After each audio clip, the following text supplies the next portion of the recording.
Good morning আমার YouTube family. তো আজকে আর একটা ভিডিও নিয়ে চলে এলাম। সকালবেলা উঠে এই যে আটা মেখে একটু পরোটা করব। তো পরোটা দিয়ে কি কোনো তরকারি করব না, কারণ সময় নেই, বেলা 10টা বেজে গেছে। আর ছোটো মেয়ের চোখে একটু ইনফেকশন হয়েছে, যার জন্য স্কুলে পাঠাতে পারলাম না। তো অনেকটাই সেরে গেছে, কাল থেকে দেখি পাঠাবো স্কুলে। ম্যামরাও বলেছে যে স্কুলে পাঠাতে না। তো দেখো এই যে পরোটাগুলো বেলে একবারে তারপরে তেল দিয়ে ভেজে নিচ্ছি। আর পরোটা খাবো হচ্ছে লাল চা দিয়ে, কারণ তরকারি করার সময় নেই, আরও অন্যান্য কাজ তো রয়েই আছে আর কি সংসারে, সেগুলো সারতে হবে।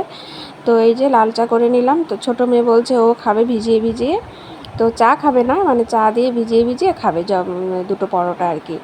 আর আমিও এই যে বসে পড়েছি। আর এত গরম পড়েছে কি বলবো, কোনো কিছু খেতেও ইচ্ছে করে না, রান্নাও করতে ইচ্ছে করে না।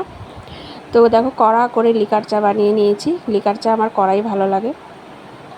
আর এই যে পরোটাগুলো দিয়ে চা খাচ্ছি। আর বড় মেয়েও খাবে, ও স্নানে ঢুকেছে, স্নান করে নিচ্ছে। তো চলো আজকের ভিডিওটা এতটুকুই, পরের ভিডিও আবার দেখা হবে।